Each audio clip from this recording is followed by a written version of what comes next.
Embassy के कुछ लोग हैं और ये हम बैठे हुए हैं। ये बाहर आपको नजर आ रही है कि पुलिस वैन है, ये बाहर हमारा वेट कर रही है। अरशद शरीफ का जसद खाकी पाकिस्तान पहुंच रहा है। आखिरी इत्तलात आने तक अरशद शरीफ का जसद खाकी दोहा पहुंच चुका था। एक ताबूत जिस पर लिखा हुआ है कि इसमें अरशद शरीफ की बाकियात मौजूद हैं, इस वक्त सोशल मीडिया पर गर्दिश कर रहा है। लोग गम गुस्से का और दुख का इजहार करते हुए अरशद शरीफ के साथ इजहारे हमदर्दी कर रहे हैं। इन हालात में अहम तरीन सवाल यह है कि अरशद शरीफ के साथ जो कुछ हुआ क्यों हुआ। सवाल ये कि अरशद शरीफ की गाड़ी में मौजूद दूसरा शख्स कौन था। सवाल ये भी कि अरशद शरीफ को 2 गोलियां लगी, गाड़ी पर 9 गोलियां चली, मगर दूसरा शख्स महफूज रहा कैसे। इन तमाम सवालों के जवाब दिए हैं TRT वर्ल्ड से वाबस्ता अली मुस्तफ़ा ने। अली मुस्तफ़ा ने अहम तरीन तहकीकात की हैं और इस मामले पर बहुत से सवालों के जवाब दिए हैं, मगर अली मुस्तफ़ा की जानिब से दी गई सबसे अहम मालूमात ये हैं कि अगला नंबर किसका हो सकता है। अली मुस्तफ़ा का कहना है कि अगला नंबर अरशद शरीफ के बाद इमरान खान का है। उन्होंने ट्विटर पर आकर इमरान खान को कहा है कि अरशद के बाद अगला नंबर आपका है, मोहतात रहें। अरशद शरीफ की शहादत के मामले में अली मुस्तफ़ा का कहना है कि अरशद एक फायरिंग रेंज पर गए। इस फायरिंग रेंज का नाम एमो डंप है। यहाँ पर कानून नाफिज करने वाले इदारों के अहलकार आते हैं और अपनी निशानेबाजी को बेहतर करते हैं। अली मुस्तफ़ा का कहना है कि अरशद इस मकाम पर गए। ये मकाम एक पाकिस्तानी वक़ार अहमद की मिल्कियत है।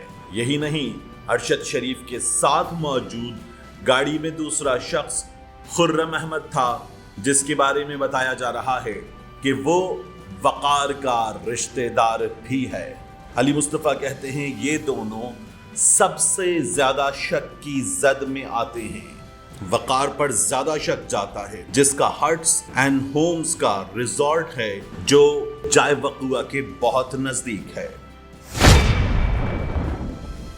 अली मुस्तफ़ा का कहना है कि वक़ार का हट्स एंड होम्स वही मकाम है जहां फायरिंग के बाद अरशद शरीफ की बॉडी को ले जाया गया। वक़ार का एमो डंप फायरिंग रेंज भी मिलिट्री सप्लाईज बिजनेस के तौर पर कीनिया में बिजनेस की वेबसाइट पर लिस्टेड है। पाकिस्तान में तहकीकात करने वाले बाज माहिरीन के मुताबिक जायजा तो इस बात का भी लिया जाना चाहिए कि अरशद शरीफ की गाड़ी की लेफ्ट साइड की वीडियो बताती है कि वहां कोई गोली का निशान नहीं, वहां कुछ भी नहीं हुआ। अरशद शरीफ लेफ्ट साइड पर पैसेंजर सीट पर आगे बैठे हुए थे, जबकि गाड़ी की दूसरी जानिब यानी ड्राइवर्स साइड पर गोलियों के निशानात हैं। एक गोली का निशान पिछले दरवाजे के पास है, एक गोली ने अगले टायर को उड़ा दिया है। हालांकि पीछे से फायरिंग करने वालों ने पिछला टायर छोड़ दिया। गाड़ी की पिछली स्क्रीन पर 2 गोलियों के निशानात हैं। अरशद शरीफ की गाड़ी के अंदर तस्वीर बताती है कि गोली सर के पिछले हिस्से से लगी और सर के दरमियान में से निकल गई।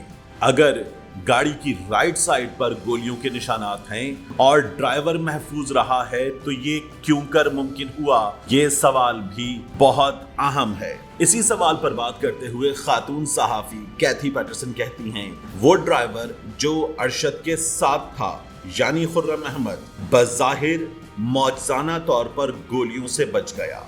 जब गाड़ी रुकी उसने खुद को एक प्रॉपर्टी डेवलपर के तौर पर मुतारिफ करवाया। ये बात पुलिस की रिपोर्ट से मालूम होती है। कैथी पैटरसन कहती हैं ये वो शख्स हो सकता है जिसने अरशद को यहां लाकर फंसाया है। पाकिस्तान के मारूफ अखबारात अरशद शरीफ की मौत की खबर पहले सफ़े पर तो दे रहे हैं, मगर एक छोटे से वाक़े के तौर पर। یہ خبر آپ کو کسی کنارے پر نظر آ رہی ہے، مگر کینیا کے بڑے بڑے اخبارات ارشد کی خبر کو پہلے صفحے پر جگہ دے رہے ہیں اور وہ سوالات اٹھا رہے ہیں جن کے جوابات پوری پاکستانی قوم جاننا چاہتی ہے۔ یہی بات پاکستان تحریک انصاف کے رہنما فواد چودھری نے بھی کی ہے۔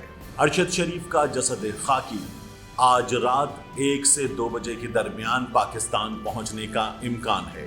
ارشد شریف کی اہلیہ جویریہ کے مطابق ان کی تدفین مقامی قبرستان میں کی جائے گی۔ پاکستان اور دنیا بھر میں لاکھوں دیکھنے اور سننے والوں کو ارشد شریف کا سلام۔ قربانی کا دن، عہد وفا نبھانے کا دن۔